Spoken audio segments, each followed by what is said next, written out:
एक व्यक्ति गाड़ी से उतरा और बड़ी ही तेजी से एयरपोर्ट में घुसा। जहाज उड़ने के लिए तैयार था और उसे किसी कार्यक्रम में पहुंचना था जो खास उसी के लिए आयोजित किया जा रहा था। वो अपनी सीट पर बैठा और हवाई जहाज उड़ गया। अभी कुछ दूर ही ये हवाई जहाज उड़ा था कि कैप्टन ने घोषणा की कि तूफानी बारिश और बिजली की वजह से हवाई जहाज का रेडियो सिस्टम ठीक से काम नहीं कर रहा है और इसीलिए हम पास के एयरपोर्ट पर उतरने को विवश हैं। अब जैसे ही हवाई जहाज उतरा, वो व्यक्ति कैप्टन के पास में पहुंचकर कंप्लेन करने लगा कि उसका एक एक मिनट कीमती है और उस कार्यक्रम में उसका पहुंचना कितना जरूरी है। और तभी पास खड़े एक दूसरे यात्री ने उसे पहचान लिया और तुरंत उनसे कहा कि डॉक्टर पटनायक, आप जहां पहुंचना चाहते हैं, टैक्सी लेकर यहां से मात्र 3 घंटे में आप वहां पे पहुंच सकते हैं। अब डॉक्टर पटनायक ने उस व्यक्ति को धन्यवाद कहा और टैक्सी लेकर तुरंत वहां से निकल पड़े। लेकिन ये क्या, आंधी, तूफान, बारिश, बिजली, इन सब में गाड़ी का चलना मुश्किल हो गया था, लेकिन फिर भी ड्राइवर जैसे तैसे चलता रहा।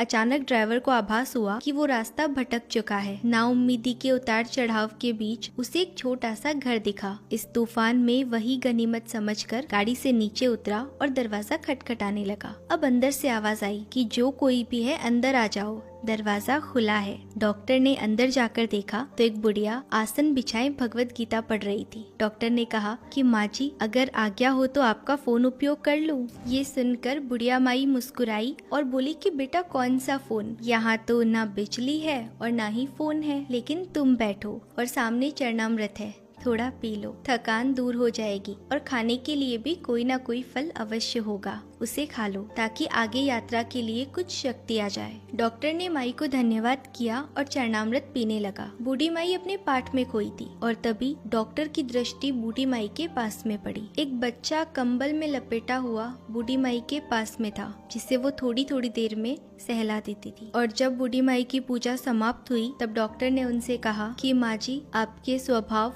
और व्यवहार ने मुझ पर जैसे जादू कर दिया है। आप मेरे लिए भी प्रार्थना कर दीजिए कि ये मौसम साफ हो जाए। मुझे यकीन है कि आपकी प्रार्थनाएं जरूर स्वीकार होती होगी। बूढ़ी माई बोली कि नहीं बेटा, ऐसी कोई बात नहीं है। तुम मेरे मेहमान हो और अतिथि की सेवा ईश्वर का आशीर्वाद है। मैंने तुम्हारे लिए भी प्रार्थना की, परमात्मा की कृपा है, उसने मेरी हर प्रार्थना सुनी है। बस एक प्रार्थना और मैं उनसे मांग रही हूँ, शायद जब वो चाहेगा उसे भी स्वीकार कर लेगा। डॉक्टर ने सोच के बोला, कौन सी प्रार्थना? तब बूढ़ी माई ने कहा कि ये जो 2 साल का बच्चा तुम्हारे सामने अधमरा पड़ा है, मेरा पोता है। ना इसकी माँ जीवित है और ना ही पिता। इस बुढ़ापे में इसकी जिम्मेदारी मुझ पर है। डॉक्टर कहते हैं इसे कोई खतरनाक रोग है जिसका वो उपचार नहीं कर सकते हैं। कहते हैं कि एक ही नामवर डॉक्टर